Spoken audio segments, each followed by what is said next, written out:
I love what I can see. What's expected of you? What's expected of me? Now it's 2:45. Let it all get away. Oh, what the hell can I do to fill the pages with the strangers? Kiss the girl, take it in, feel the ages. Time to, but it's all so good. So let up, can't wait, can't wait,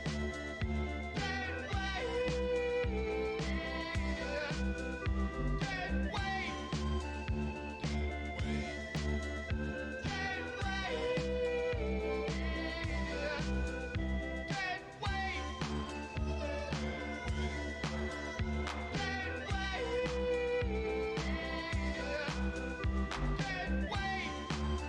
Give me a signal before we actually go live, by the way. Welcome to the stream, Jenny. Hi, everybody! Hi. Okay, I was talking about the games that we used to play in like furry kindergarten when my mom would like leave me at Sunday school so she could go to her part-time job. We would do this one. Okay, I remember this kindly older guy, like used to be orange, now gray cat, with a thick bushy mustache and a guitar, who sort of always talked like, "Hey, how you doing?" It's just a very plain-voiced man who loved to play guitar and sing.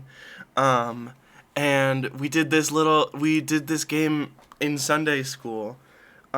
It's like an abstraction of the creation myth, right? But basically, you go down on the ground and you're like, sorry, hold on, I gotta turn off my fan. I just realized. Is she even a real streamer? She's fucking left the fucking fan on. Like an idiot. Just sat here listening to Freebird for 45 minutes while that fan mumbled away in the background. No, we would go, you get down on the ground and you pretend to be whatever animal you were. And the guitar goes, he does like a very simple, like, da da da da bum bum bum ba da. Like, and, God, what were the words?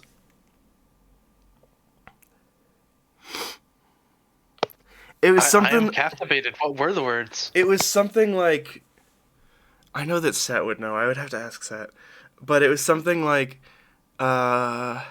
Eve bit the apple, Adam did too. All the animals stood up and said, "What did you do?" Right? It was awesome. That was, and at the end, when he stopped, that was only like one verse of it. It was like a musical chairs thing, because whenever he stopped playing, you had to stand up. Last person to stand up was out. Yeah. Isn't that adorable? It's cute. I never went to Aminal Sunday School personally. You went to regular Sunday school?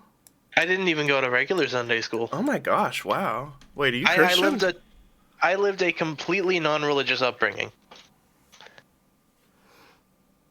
I think if I was. Mostly because of the fact that my parents were both raised by really strict Catholic families, and when they got together, they were explicitly like, "We are never subjecting a child to that ever." Awesome. That's so sick, actually. That's so weird, because I'm like a good Christian girl. That's just how my mom raised me, and I don't like take too much issue the underlying like faculties of Christianity were like always there, because obviously you get raised in a household like that, it's gonna take some hold on your head, you know. Mm-hmm. But like on the whole, like it completely totally hands off. Never set foot in a church aside from like weddings and funerals. Never nothing. Did you ever have Christmas? Or was Well, that? yeah. Okay, well there you go. I knew a guy who never had Christmas because his parents were like that. I knew another guy who never had Christmas because he was a Jehovah's Witness, but that was two different people. So. You knew two people? Yeah, right. I was Miss Popular in middle school. Evidently so. Bro, don't say evidently so about me being Miss Popular in middle school. What are you doing? I don't know. I'm using my words. I'm the teacher's assistant. I got to use words with multiple syllables. That's fair. That's fair. Hey, do we want to start class? Did you I did you have anything to talk about before we started class? not particularly. No, I don't think so. I'm excited to help. Okay. Jenny's gonna be my good little teacher's assistant today. Um, my reading attention to this PDF is fuzzy. Jenny, they're doing the readings, bro. Great! It's so good that people did the readings. That- Hey, make sure that you talk about this reading a lot, so that just because obviously I did the reading, but I got to make sure that you guys did it too. So talk about the reading a lot. No, this is gonna be completely fine because no one in any of my classes has ever done the reading, and it's fine. Like, I remember once I taught a class, and in the middle of it was so did anyone actually do the reading? And 2 people out of 20 raised their hands. I was like, okay, that's fine. That's more than I would have expected, if I'm being completely honest. Yeah, for real. I think I encourage students to admit to that, because if nobody in the class has done the reading and I'm trying to say bro, I'm trying to cite these paragraphs, everyone's just gonna be completely lost. It's whatever, okay, then I'm not doing teaching. I'm clearly doing something wrong. Let's zoot scoot onto a different topic so that we can get something out of today, instead of all of you just sitting there being like, man, I'm really scared that I'm gonna be asked a question. Nah, dude, I barely do the readings, and I'm like a little teacher's pet. Anyway, speaking of pet, I'm also planning on ending this stream by listening to all 11 of the puppy hypnosis tapes that I've received in a row. That's dangerous. And then we'll see what I want to do after that. I might keep streaming. I might be a little puppy. Because sometimes after you do a big smart, you gotta do a big dumb. Anyway, this is key issues of repair and things in Graham and Thrift's Out of Order, Understanding Repair and Maintenance. I've been specifically instructed not to introduce the authors, so instead I've put a quote, like a motherfucker. Basically, here's their thesis, and it's nice because it's so rarely... Sorry, I'm doing ASMR on my cup. We will argue that repair and maintenance activities have not just more grip, but more emancipatory potential than may be thought by those who want to write them off as simply mundane or slavishly repetitive. This is like...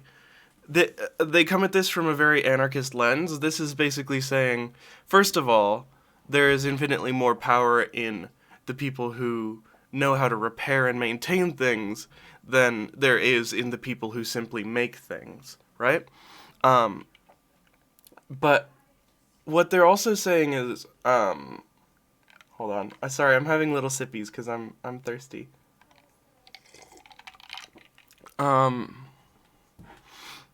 What they're also saying is there is meaning and spirit and soul in the act of repairing something, right? I think when we think of big cultural figures throughout history, we think of people who did one or several important actions, but that's really not what history is. History is not great men pushing progress forward, as though that great men would be even the ones to do that. History is a slow process of maintenance and repair and innovation, and I think that is a really fantastic place to start with this. But what we're going to do today is look at 5 key issues that they bring up in their paper, and we are going to just talk about them, review some of their arguments, and sort of see how our thinking evolves. Does that sound fun? I'm gonna have fun with it. I don't care if you do. Jenny, are you having fun?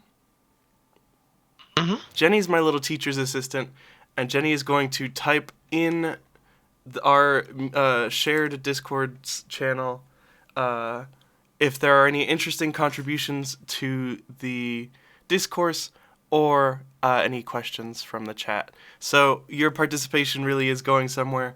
Someone is reading your chat messages, and it'll be me by the end of this, certainly. Thank you for the hydrate. It's like recycling is the Oh, dude, we haven't even gotten past the intro slides yet, and we're already having some fascinating contributions about recycling.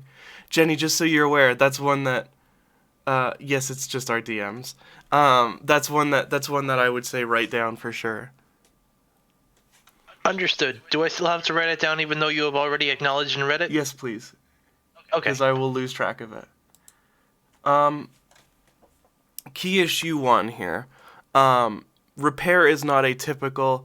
Repair is a part of a thing's life, and it is critical to ingenuity. Now, that last point I kind of tacked on there, because I wasn't, hey, Fluffbite, thanks for the raid.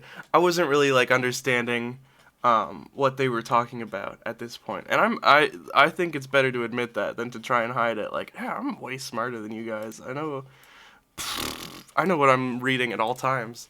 No, fuck that. But do we have any initial reactions to just this statement?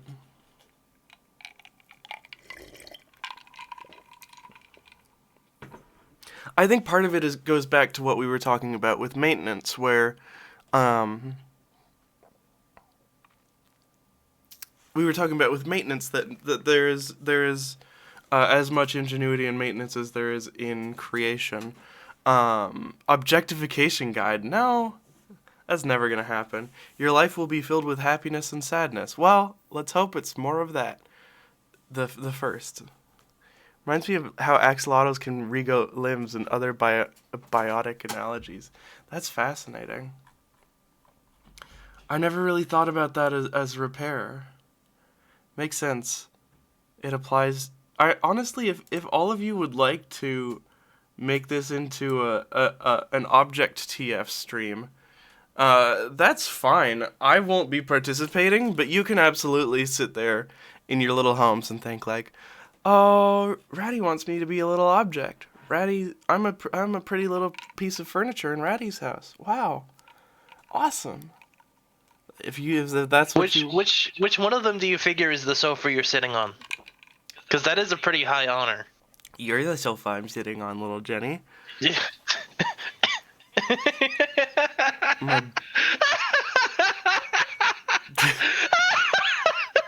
Okay, I'm sorry. I've interrupted your lesson. Mm-hmm. That's okay.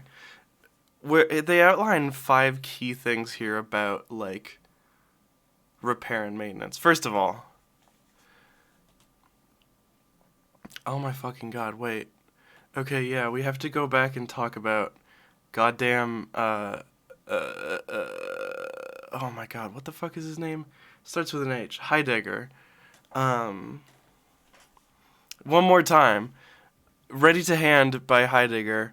Heidegger has this idea of ready to hand in that things become unobtrusive when they sort of fade into the backgrounds of our existence. And I think you can sort of think this way about a lot of these working professions that I think they're trying to dig at here. You really don't spend all day thinking about your plumber. A plumber is just sort of something that exists and is available if you have the the capital to hire a plumber. Capital? If you have $60. Fuck, man. Anyway. But then that sort of shows you kind of the ways in which something is brought to the forefront by being sort of problematized, right? This is all Heidegger, by the way. I will put a Heidegger reading in chat if I remember to during the break. But So the sort of the toilet is an object. My God, I can't believe we're using toilet for this. All right, the toilet is an object. The plumber is an object. Until either one of them is unavailable, at which point the toilet requires a plumber. The plumber requires money. And if you don't have money, then you require toilet. Anyway, bro. Okay. We're gonna put an embargo on the word toilet. A body is a discrete thing in time and space. How fascinating. A negotiation between cells. Exactly. You're getting it. The boundaries that we put between gut bacteria and plumbers are essentially the same. And I think even you could sort of extend that to a metaphor of going to the doctor. You only go to the doctor when your gut microbes are like fucked up. You only go to the plumber when your toilet's fucked up. In some sense of the word, we are a cascading system, which forever drips down to. It's all right, Patches. Take your seat. We'll catch you up. A cascading system forever dripping down to smaller and smaller entities. Obviously, I'm Meat Dave, but for real.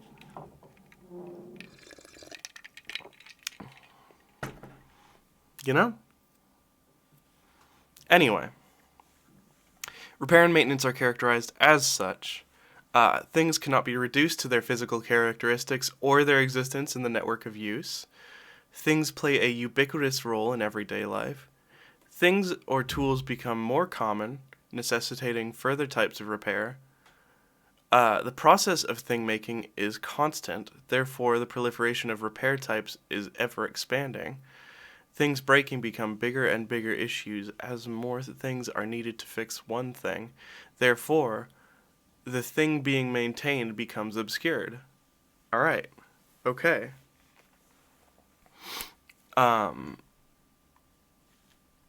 Those are Graham and Thrift's arguments anyway.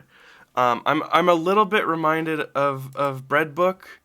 We're all familiar with old Peter Kropotkin, and his contributions to the discourse. There's a quote from Bread Book. Quote, "The means of production being the collective work of humanity, it is not possible to evaluate everyone's part in the production of the world's wealth." And he goes on to say, because of this, all things are for all people. Because that's the one that I was actually looking for. All things are for all people, because all people have worked in the measure of their strength to produce them. Which is like a fundamental, like, it's a core anarchist philosophy that cannot be really extracted from the concept as a whole.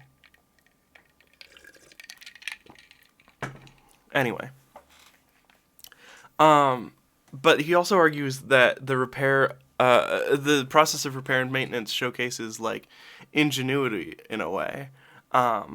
He says, quote, "The quality of improvisation is key, since fault finding and repair is a process of ongoing situated inquiry." And I think that sort of speaks to, I think the dichotomy that keeps coming up in my head is sort of like an artist-worker dichotomy. And as an artist, and not really a worker, let's be honest here, there doesn't really seem to me to be a dichotomy. When I decide to make something, it's because I'm trying to solve a problem.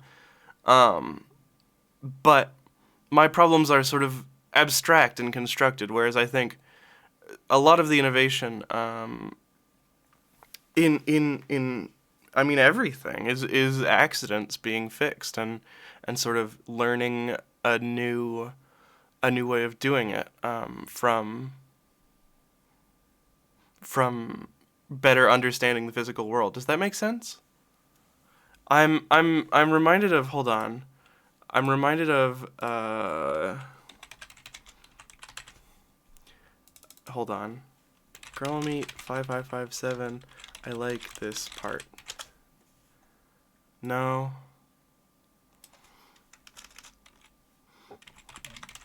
Hold on. I'm looking for a video I posted on Twitter ages and ages ago.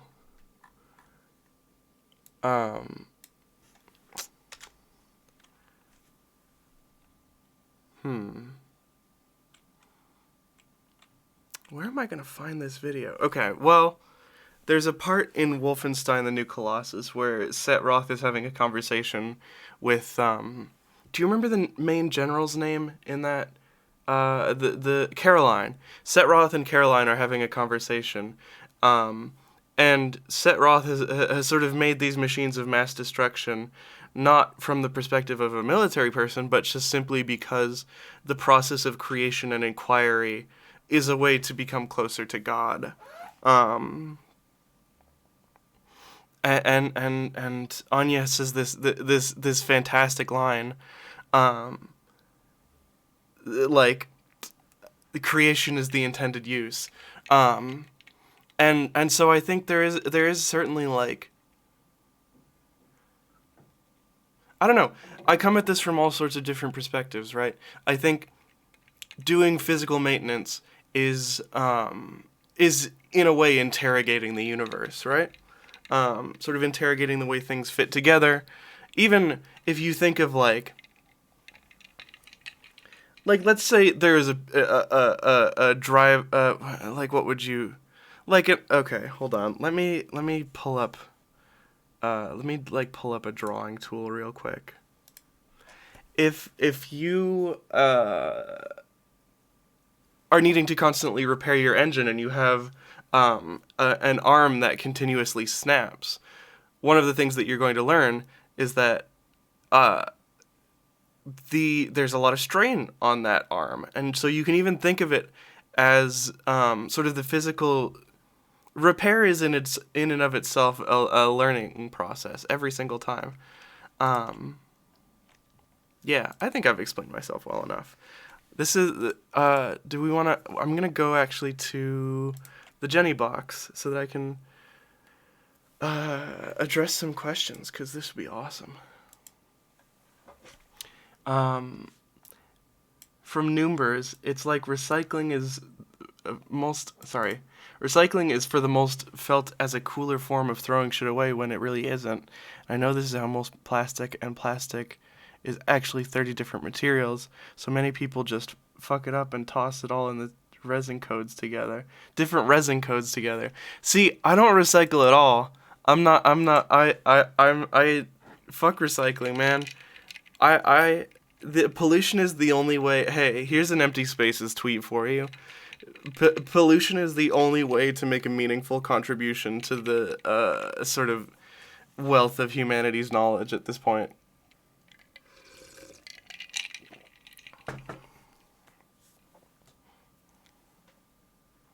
You just have to think about, like,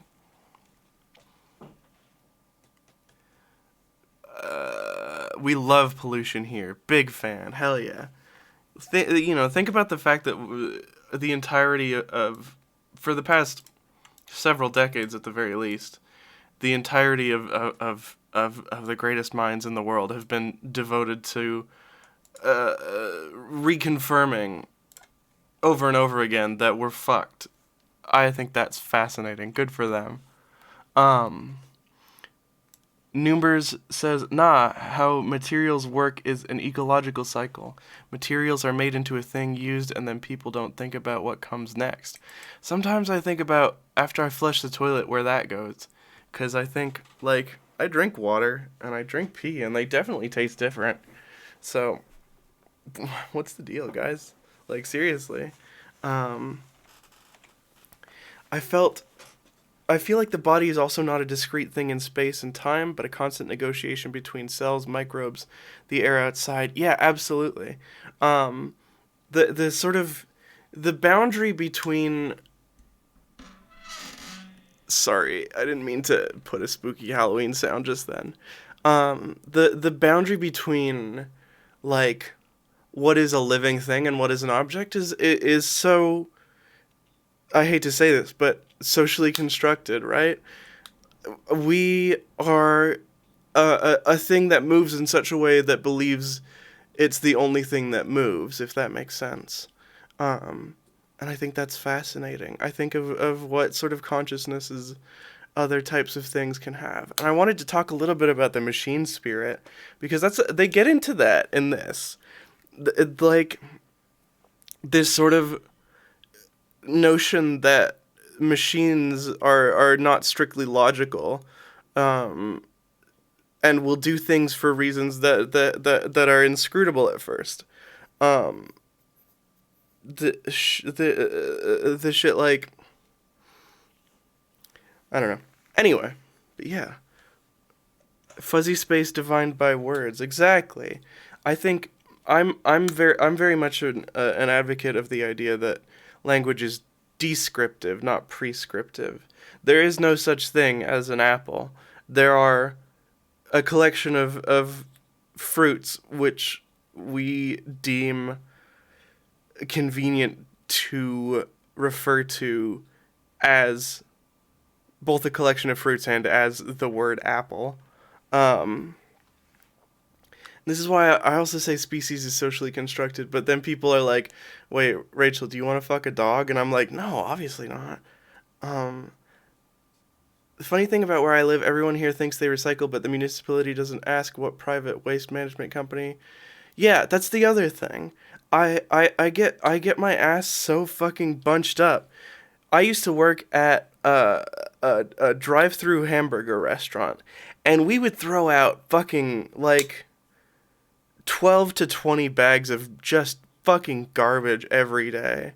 Meanwhile, it's supposed to save the world that my mom is, like, checking the numbers on the bottom of plastic bottles for her, like, one grocery run, or one garbage run every month. Like, no. This is ridiculous. So, but I agree. That is infuriating. Bacteriophages who look like sci-fi walking robot creatures are also not living but look alive, walk around injecting and eating cells. I think of the ways in which being a puppy dog would be so just completely different from my current reality, if that makes sense. I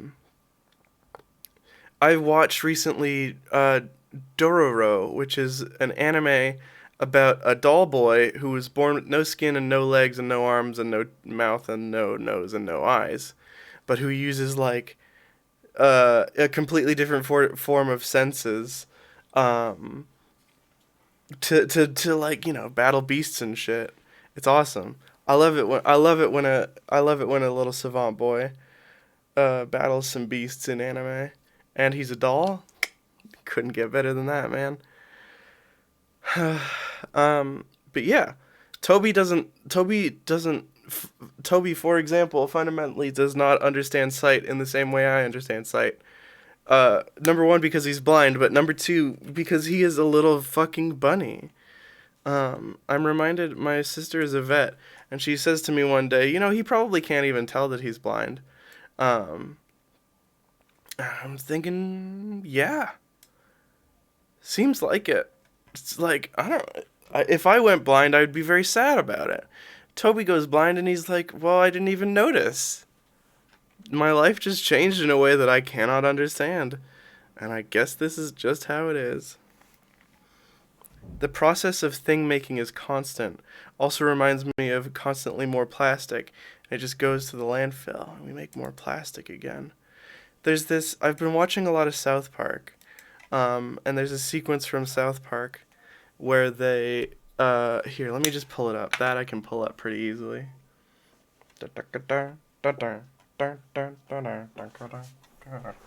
Hang on. Window capture. Chrome. Oh shit, you're seeing my presentation notes. That's fine.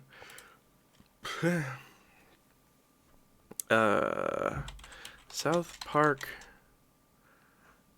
Cash for Gold. Here we go. Peep this.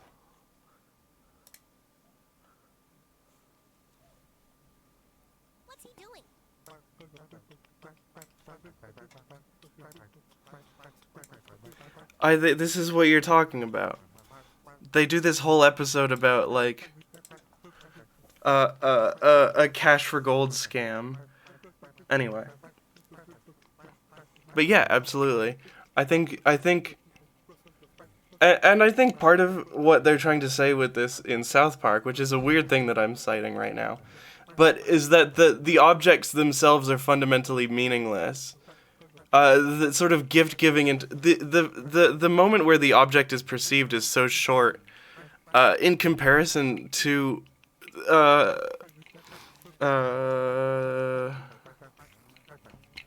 don't worry about it, Jenny.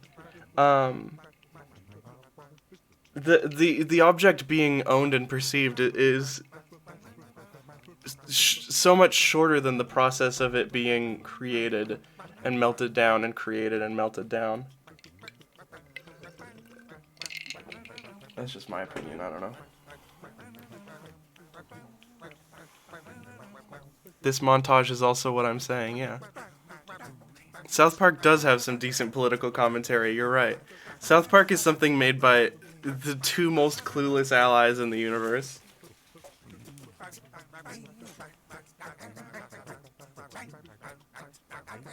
I'm just enjoying this song for a little bit. You know what, I probably shouldn't show like a full episode of South Park on stream, huh? I'm sure it'll be fine.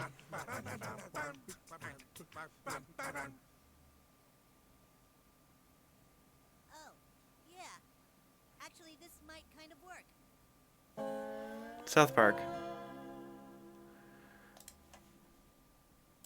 Great show. Bad show. South Park. Who remembers all the lyrics to the South Park song? I don't know if I'm gonna be able to make it through this class without going full fucking puppy mode. Let's keep rolling. Jenny, how are you? I'm okay.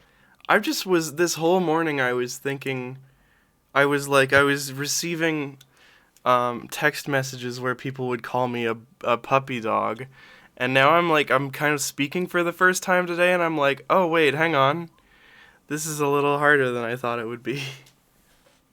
All right, let's move forward. I'm sure you'll be capable to make it through it, Miss Remington. That's Professor Vermington, but just call me Rachel because I'm cool. I've never met a professor who's like, call me Dr. Blur Blur Blur. Anyway, don't worry, I'm all about this. I can keep the interest going. You got it, goat. Thank you. I'm not a goat though. I just have horns. They were a wedding gift from a guy I didn't end up marrying.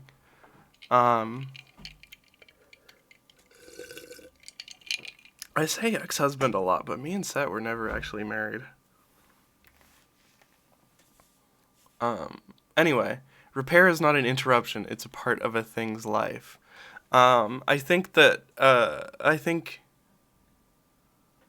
like we just showed, like the creation, maintenance, and repair of these things is sort of a not incidental. Infrastructure.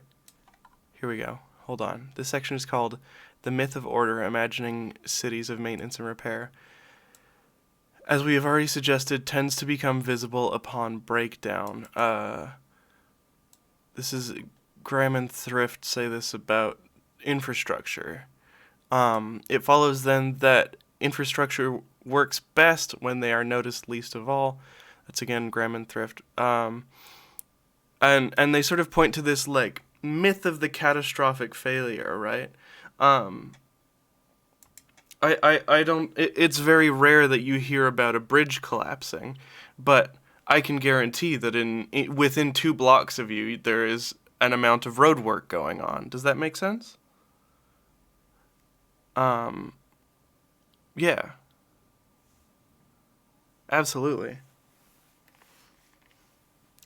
There is no Death Star hole.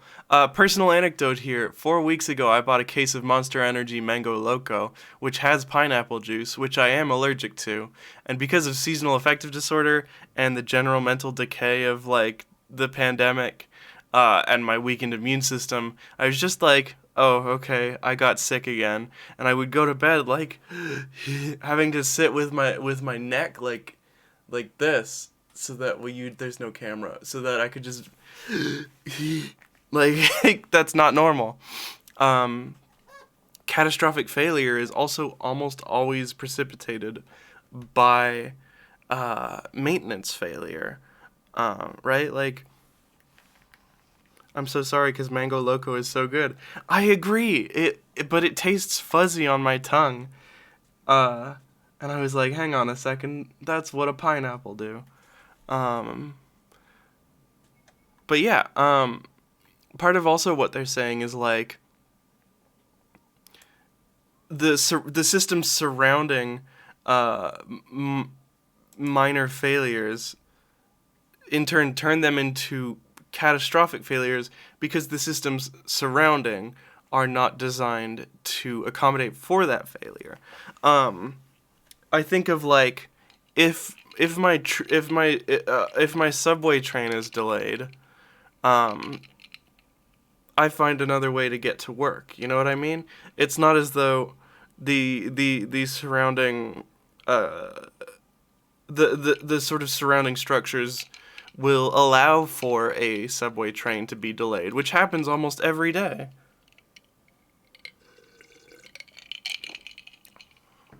Anyway, what do we think about that, you bunch of frickin' posers? Let's see if Jenny has got any cool. The bridge never collapses because it's always getting repaired, so it never approaches that state. Precisely! Like how nobody gives a shit about ocean plastic until the Pacific Garbage Patch was published. Bro, okay, yeah, these are two fantastic examples. So, Noombers, I like what you said here. The bridge never collapses because it's always getting repaired. Exactly. Like you're right on the money there. You're thinking about this in a way that yeah, absolutely. And if you think about it as well, like there is an amount of collective soul in a bridge that has been properly maintained.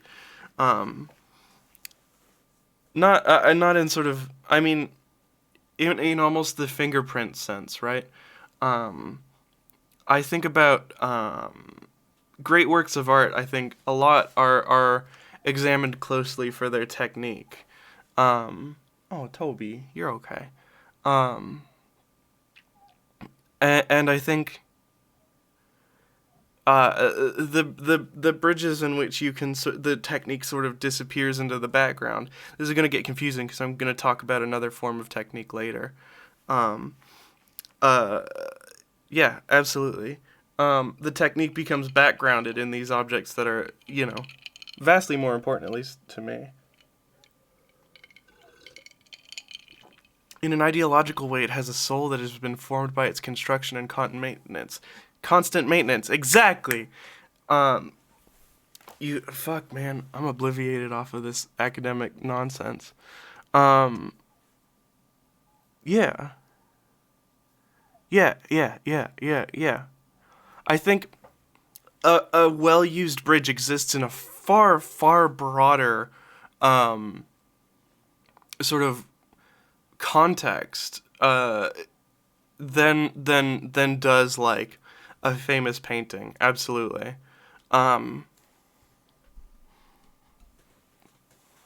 Yeah. Dude, y'all are so smart. I'm so proud of y'all.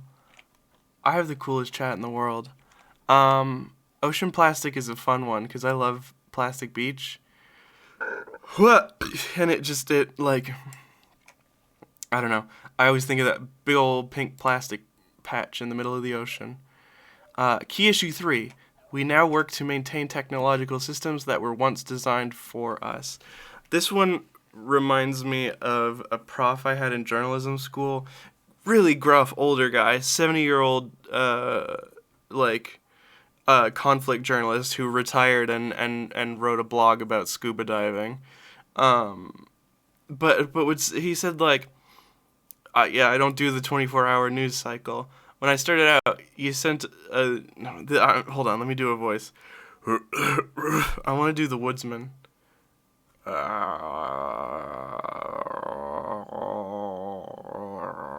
Okay, hold on. Couldn't do the 24-hour news cycle. When I started out, you said a bunch of faxes in the morning, and left a bunch of voicemails, then you waited around for people to get back to you. The modern news cycle is an example of an electric hostage. Instead of allowing for the leisure time afforded by advances in technology, the infrastructure of journalism becomes tighter and tighter and tighter, which makes catastrophic failure so much more likely, right? And I mean, that's certainly part of. God, let's not talk about the modern journalism industry. Actually, I might start crying. But yeah. Yeah. Can I make a different kind of example that this makes me sort of think of, actually? Yes, absolutely.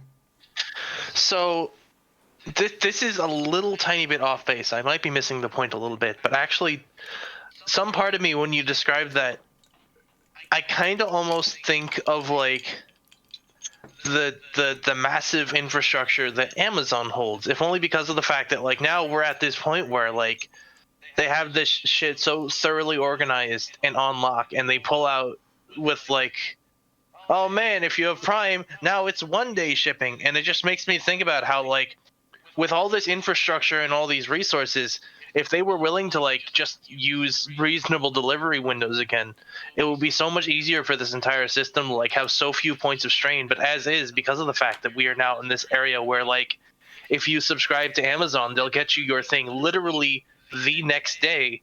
It's significantly easier to notice points of failure, and it's significantly easier for a point of failure to happen. Mm-hmm. Absolutely. Because, like, if a delivery window is just, hey, in the next couple days, this is going to show up, and then once it's on a truck, they'll tell you something more definite, then, like, if it takes a little while, it takes a little while. But now, because of the fact that they've got this shit so built hard together that they can be like, hey, your package will be there in 2 days, no matter what.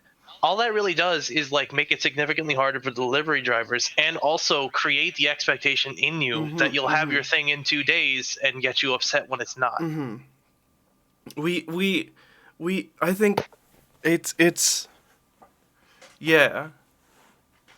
I think it's because it's partly because the owners of large machines are also the owners of capital, and so instead of pursuing leisure time, which capital already affords these people, they're simply pursuing more capital and sort of wrongly assuming that is again a marker for human advancement.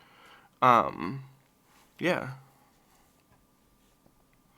I can't wait. I'm glad that we're doing political streams now. I want to be on Vosh. No, you don't. I would debate Vosh.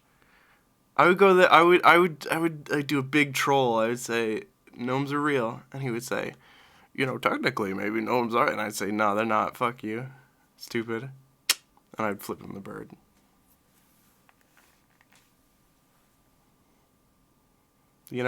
Anyway. Here's a quote that'll help. Clearly, then, a large amount of any investment of time and money in keeping an IT system running is inevitably spent confronting the need for continuous software and hardware. Basically, what they're trying to say is, because the infinite machine does not turn off or pause, a potentially infinite amount of labor needs to be put into making sure it doesn't turn off or pause. An additional reading you could have here would be like Jacques Ellul, whose concept of technique is very similar. Ellul didn't know how to respond to gnome shit. I short-circuited. Yeah, this is an inside joke with me and this person who I convinced gnomes are real by accident. And not even like I didn't put a lot of effort into it. I think you might just be a little gullible, friend. But yeah, technique is like sort of a word given to the compounding problems that putting technology on top of technology on top of technology sort of creates. And Elulon technique would be, actually I have a reading for Elulon technique if you really are interested. It's by the Jacques Ellul Society, so you know it's pretty based. Awesome. Yeah. Y2K made people go, oh shit, computers are a system that's held up by duct tape, actually, or something. Precisely. I think of that old adage that if uh if a plane went down in March and everyone on it died, there'd be a 1,000 website outages as every furry who was on their way to whatever con was that weekend fucking died. Anyway, sorry, I just got here. Is this for a class? No, I'm just doing this for fun. I like doing this. It's like my special thing. But yeah. Let's see. We are all hostages to electricity. Yeah. Look at that. Okay, hold on. Here, you get an apple. Apple emoji. Hello? Apple. Apple. No. Apple.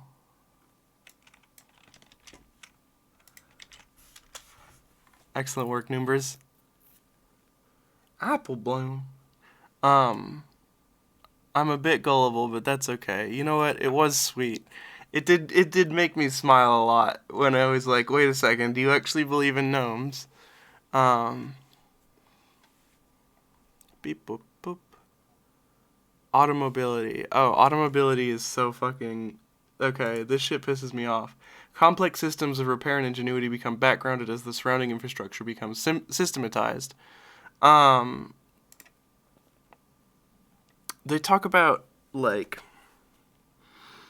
fucking insurance companies and shit being, like, originally, a lot of auto insurance companies started out as roadside assistance companies and simply moved into insurance when it became more immediately profitable to sort of sponsor an ever weakening economy of maintenance rather than simply try to participate in that economy. I don't have much knowledge of this. No, well, but it's sort of an example. It just makes you think. It's a makes you think one. Yeah, I basically made you think. Here's our big key issue, and I'm gonna take a short break here so that we can all give a little a 5-sentence answer in chat. The big key issue: complex systems of repair and ingenuity become backgrounded as infrastructure becomes systematized. Wait, where? Oh wait, haha, lol. Wait, what did I fuck up here? Oh, haha. Anyway. Yeah. Oh, I guess that's the whole class. Man, I really fucked that up, huh? It's a good thing I practiced, though. That was a mess. Are you there, Jenny? I am. Yeah, sorry. Okay, we're gonna take a short break. Are we getting let out early, teacher? Yeah, precisely. Yeah. Okay, cool. I'll be right back. Boop. And...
ugly, that's okay, 'cause so are you.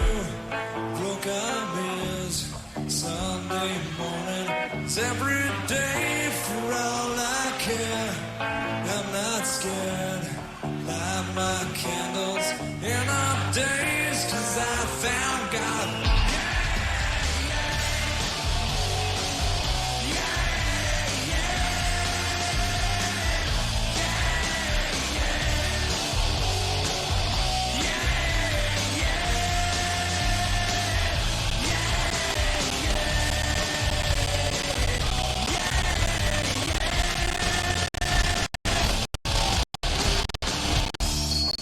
I'm so happy, 'cause today I shaved my head. I'm not sad, and just maybe I'm to blame for all I've heard. I'm not sure, I'm so excited, I can't wait to meet you there. I don't care, I'm so horny, that's okay, my will is good.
I'm so happy, 'cause today found my friends in my head.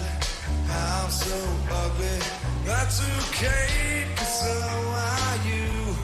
Broke arm is Sunday morning, it's every day for all I care. I'm not scared, light my candles in our days, 'cause I found God.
eyes every time they meet.